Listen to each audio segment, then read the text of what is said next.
पैसा कमाना आसान है लेकिन उसका बजट और उसका हिसाब किताब रखना बहुत मुश्किल। आज के इस लेक्चर में हम सीखेंगे कि हम बजट और एक्सपेंस शीट किस तरह से क्रिएट कर सकते हैं। Welcome to Falcon Computer Academy 2.0। मैं हूं केवल विजय। आज हम एम एस वर्ड 2024 का लेक्चर नंबर 28 पढ़ने जा रहे हैं। जैसे कि आपको स्क्रीन पे नज़र आ रहा है कि ये बजट शीट और एक्सपेंस शीट हम आज मेंटेन करने वाले हैं और चंद एक मिनट्स के अंदर आप भी अपने बिजनेस के लिए या पर्सनल यूज़ के लिए आप इसको बना सकते हैं। तो इसके लिए सबसे पहले आपने फाइल पे आना है, न्यू पे क्लिक करेंगे एंड ब्लैंक डॉक्यूमेंट पे क्लिक करना है। फिर उसके बाद लेआउट पे आएंगे। आफ्टर स्पेसिंग हमेशा की तरह 0 रखनी है। साइज़ आपने यहाँ पे A4 सेलेक्ट करना है। ओरिएंटेशन हम यहाँ पे लेने वाले हैं लैंडस्केप। मार्जिन यहाँ पे सेट करेंगे हम इसमें नॉर्मल।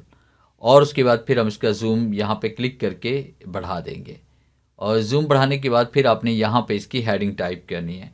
जिस तरह मैं यहाँ पे इसमें हेडिंग टाइप कर रहा हूँ, बजट एंड एक्सपेंसेस शीट कर लेते हैं। एंटर प्रेस करें। फिर इसके बाद यहाँ पे आपने मंथ टाइप कर लेना है। जैसे मैंने यहाँ पे फेब कर लिया 2025। एंटर प्रेस करते हैं, एक और एंटर करें। फिर शिफ्ट के साथ आपने तो 1, 2 और 3 और एंटर प्रेस करेंगे तो एक बोर्ड लाइन आपके पास यहाँ पे इंसर्ट हो जाएगी। फिर उसके बाद आपने यहाँ पे टेबल इंसर्ट करना है। टेबल हम यहाँ पे इंसर्ट करने वाले हैं 9/18 का, यानी 9 कॉलम होंगे हमारे पास और 18 रोज़ होंगी। टेबल पे आएंगे, इंसर्ट टेबल पे क्लिक करेंगे, 9 टाइप करेंगे और रोज़ की तादाद यहाँ पे 18 कर लेते हैं और एंटर प्रेस करते हैं। सबसे पहले हमने यहाँ पे उसमें टाइप करना है वीक 1। पूरे महीने का बना रहे हैं तो सबसे पहले वीक 1 इसको 4 वीक्स के अंदर हम डिवाइड करेंगे। और वीक 1 टाइप करने के बाद फिर आपने नीचे की तरफ आना है और यहाँ पे आपने अब अपनी हेडिंग टाइप करनी है। जिस तरह हमने पहली हेडिंग यहाँ पे इसमें टाइप की, एक्सपेंसेस कैटेगरी कर लेते हैं और फिर इसके टैब का इस्तेमाल करते हैं। फिर इसके बाद बजट हम यहाँ पे टाइप करेंगे। फिर इसके बाद यहाँ पे एक्चुअल टाइप करेंगे। फिर इसके बाद _ओवर इसमें कर लेंगे और उसके फिर एक कॉलम को हमने यहाँ पे खाली छोड़ देना है। तो आपने क्या करना है, सबसे पहले पूरे टेबल को आप सेलेक्ट कर लें। होम पे क्लिक करके आपने इसका फ़ॉन्ट साइज़ थोड़ा सा कम कर लें। जैसे मैंने फ़ॉन्ट साइज़ का यहाँ पे 9 रख दिया। अब उसके बाद आपने मैन्युअली यहाँ पे इसको ऐसे सेट कर लेना है। तो एक्सपेंसेस के लिए हमें यहाँ पे कॉलम की चौड़ाई कुछ ज़्यादा चाहिए और उसके बाद यहाँ पे एक्चुअल के लिए हमें यहाँ पे कॉलम की चौड़ाई कम चाहिए और उसके बाद यहाँ पर भी हमने इसका कॉलम का साइज़ कम कर लेना है और उसके बाद इस कॉलम का साइज़ भी हम इस तरह से कम कर लेंगे। फिर उसके बाद यहाँ पे हम टाइप करेंगे वीक 2। और मैंने यहाँ पर लिखा वीक 2 टाइप किया और यही हेडिंग हमने वीक 2 में भी ऐड करनी है। राइट क्लिक करना है इसको सिलेक्ट करने के बाद, कॉपी करेंगे और उसके बाद इसी डाटा को हम यहाँ पे सिलेक्ट करते हैं या फिर कीबोर्ड से Ctrl+V प्रेस करेंगे तब भी ये पेस्ट हो जाएगा। फिर उसके बाद हमने यहाँ पे इसका साइज़ ज़रूरत के मुताबिक से सेट कर लेना है, बजट के हवाले से या एक्चुअल अमाउंट के हवाले से, या उसके बाद इस तरह से मैनुअली आपने इसको सेट कर लेना है। जैसे मैं यहाँ पे इसमें करने वाला हूँ, गैप थोड़ा सा बढ़ा देते हैं, ये कॉलम हमने खाली छोड़ना है। उसके बाद देखें पूरे वीक का आपने हिसाब रखना है। तो यहाँ पे देखें मेरे पास यहाँ पे जो रोज़ इंसर्ट किए हैं इनमें जो नीचे वाली रो है इसको मैं काउंट करूँगा 1, 2, 3, 4, 5, 6।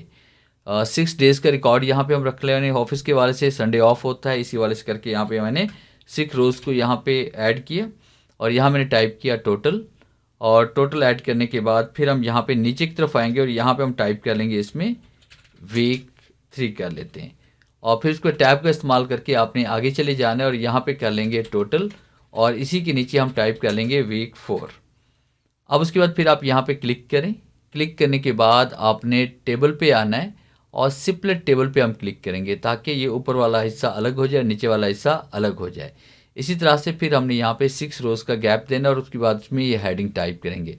तो पहले ये तमाम डाटा को आप इस तरह से सिलेक्ट कर लें, ये जो ऊपर आपने हेडिंग्स बनाई हुई हैं, राइट क्लिक, कॉपी करेंगे और उसके बाद तमाम सेल्स को दोबारा से हम नीचे यहाँ पे सिलेक्ट करेंगे। आपने होम पे आना है और पेस्ट पे क्लिक करेंगे तो ये आपके पास पेस्ट हो जाएगा। फिर यहाँ पे इसमें आते हैं, उसके बाद 1, 2, 3, 4, 5, 6 इस तरह से मैंने यहाँ पे 6 इसमें मज़ीद रोज़ ले ली और उसके बाद टोटल यहाँ पे लिखेंगे और फिर उसके बाद आगे जाकर यहाँ पर भी हमने इसमें टोटल राइट कर लेना है। फिर उसके बाद हमने नीचे यहाँ पे क्लिक करना है, टेबल को हेडिंग से अलग करेंगे, टेबल पे हम आते हैं और टेबल पे आने के बाद फिर आपने स्प्लिट टेबल पे आना है और उसके बाद फिर यहाँ पे क्लिक करेंगे। क्लिक करने के बाद मैंने यहाँ पे टाइप कर लिया इनकम ऑफ मंथ कर लेते हैं। फिर इसके बाद यहाँ पे टोटल इनकम इसमें कर लेते हैं।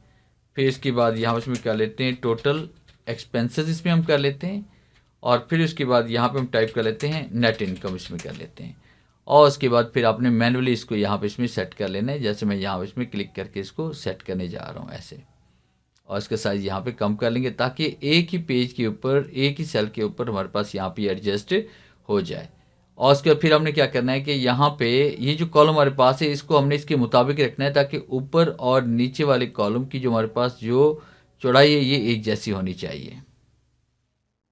और फिर उसके बाद यहाँ पे हम टाइप कर लेंगे इसमें नोट्स, और नोट्स टाइप करने के बाद अब आपने करनी है इसकी फॉर्मेटिंग। यहाँ पे तो हमने सबसे पहले इस हेडिंग को सिलेक्ट करना है, होम पे आएंगे और इसको हम यहाँ पे सेंटर कर लेंगे।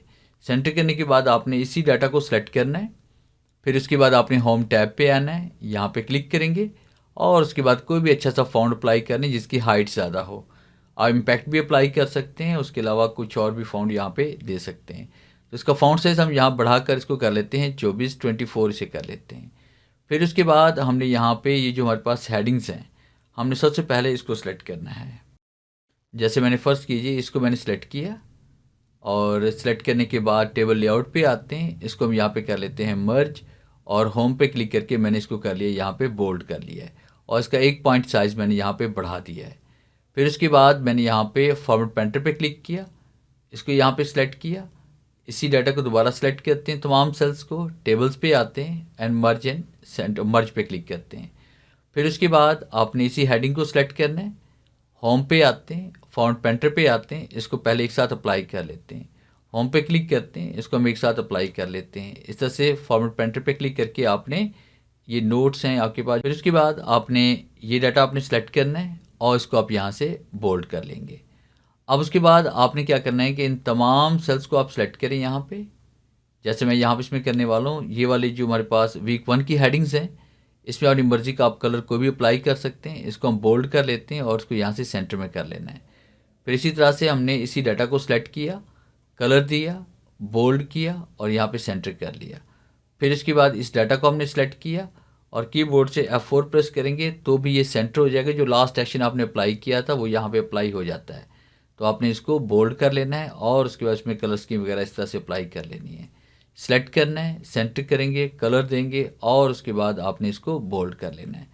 और फिर उसके बाद यहाँ पे इस डाटा को भी हम यहाँ पे सिलेक्ट करेंगे और बोल्ड करना है हमने यहाँ पे, उसमें कलर को अप्लाई कर देना है। फिर उसके बाद हमने क्या करना है, देखिए यहाँ पे एक्स्ट्रा जो बॉर्डर्स है उन सबको हमने रिमूव करना है। तो पूरे टेबल को हम सेलेक्ट करते हैं और उसके बाद टेबल डिज़ाइन पे आप आएँ, बॉर्डर पे क्लिक करें और आपने क्लिक करना है नो बॉर्डर के ऊपर। अब नो बॉर्डर पे जैसे क्लिक किया तो इसकी ग्रिड लाइन सारी ऑफ हो चुकी हैं। तो ग्रिड लाइन अगर आपके पास ऑफ हैं तो आपने किसी भी सेल में क्लिक करना है, टेबल लेआउट पे क्लिक करके व्यू ग्रिड लाइन पे क्लिक करेंगे ताकि हमें यहाँ पे आइडिया हो जाएगा कि कहाँ कहाँ पे बॉर्डर हमने अप्लाई करना है। तो इन सबको हम सेलेक्ट करते हैं और उसके बाद टेबल डिज़ाइन पे आपने आना है और यहाँ पे क्लिक करके आपने इसको ऑल बॉर्डर कर लेना है। फिर इसके बाद इन तमाम सेल्स को सिलेक्ट करें वीक के अलावा और यहाँ पे ऑल बॉर्डर कर लेंगे। फिर उसके बाद आपने मुकम्मल टेबल को सिलेक्ट करना है, आपने टेबल डिज़ाइन पे आना है, यहाँ पे क्लिक करके आप इसे नो बॉर्डर कर लेंगे। फिर इसके बाद इन तमाम सेल्स को आप सेलेक्ट करें और उसके बाद फिर यहाँ पे क्लिक करें, ऑल बॉर्डर्स कर लें। इन तमाम सेल्स को हम सेलेक्ट करें और आपने इसको ऑल बॉर्डर्स कर लेना है। फिर इसके बाद इन तमाम सेल्स को आपने सेलेक्ट करना है। सेलेक्ट करने के बाद फिर हम यहाँ पे से करेंगे पहले नो बॉर्डर। नो बॉर्डर करने के बाद इन तमाम सेल्स को आप सेलेक्ट करें जिनके ऊपर हमने बॉर्डर अप्लाई करना है और उसे ऑल बॉर्डर कर लेते हैं। और फिर उसके बाद नोट्स के लिए हमने क्या करना है, इन तमाम सेल्स को हम सेलेक्ट करके यहाँ पे जो बॉर्डर अप्लाई करेंगे वो बॉटम बॉर्डर, यानी यहाँ से सेलेक्ट करने के बाद आपने इसको बॉटम बॉर्डर अप्लाई कर देना है ये नीचे की तरफ। अब उसके बाद आपने ग्रिड लाइन को यहाँ से ऑफ करना है। तो टेबल लेआउट पे आए, व्यू ग्रिड लाइन पे आएंगे, कुछ इस तरह का पैटर्न बनकर आपके पास तैयार हो जाएगा। अगर आप चाहें तो रोज़ के दरमियान हाइट भी बढ़ा सकते हैं। तो टेबल को आपको सेलेक्ट करना होगा और उसके बाद हाइट हम यहाँ पे दे रहे हैं 0.25, इसको हमने बढ़ा दिया। फिर यहाँ पे हम क्लिक करते हैं, उसके बाद मैंने इसका भी साइज़ यहाँ पे दे दिया 0.25 मैंने दे दिया। और फिर उसके बाद हम यहाँ पे क्लिक करते हैं, इसको हम सेलेक्ट करते हैं, इसका साइज़ भी हमने यहाँ पे 0.25 ऐड कर लिया। अगर देखें आपकी जो रो है या उसके बाद जो लाइन है अगर नेक्स्ट पेज पे जा रही है, तो इसका भी एक तरीकाकार ये है कि या तो आप यहाँ पे क्लिक करके खाली जगह पे डिलीट का बटन प्रेस करें, तभी एडजस्ट हो जाएगा। अगर आप चाहते हैं कि ऐसे नहीं बल्कि हम इसको किसी और तरीके से सॉल्व करना चाहते हैं, तो फिर इसके लिए लेआउट पे आएँ, मार्जिन पे आएँ, कस्टम मार्जिन पे क्लिक करके बॉटम का जो मार्जिन है, क्योंकि बॉटम की तरफ ये हमारे पास लाइन नीचे की तरफ जा रही है ना, और उसके बाद यहाँ पे हम कर लेंगे 0.5 और ओके क्लिक करेंगे तो ये देखिए अभी एडजस्ट हो जाएगा हमारे पास इस तरह से। आप चाहें तो यहाँ पे लोगो वगैरह भी ऐड कर सकते हैं और इस तरह से आप इसकी फॉर्मेटिंग बड़ी आसान तरीके से कर सकते हैं। अगर हम इसको प्रिंट करते हैं कीबोर्ड से Ctrl P प्रेस करते हैं तो आप देखें कुछ इस तरह का हमारे पास यहाँ पे ये जो फाइनल हमारा प्रोजेक्ट होगा या फाइनल जो हमारी शीट्स होगी बजट एंड एक्सपेंस रिपोर्ट की, वो इस तरह से बनकर तैयार हो जाएगी। तो ये था मेरा आज का लेक्चर जिसे मैंने आपको पढ़ाया MS वर्ड 2024 का लेक्चर नंबर 27। इसमें हमने बात की बजट एंड एक्सपेंस शीट बनाने के हवाले से।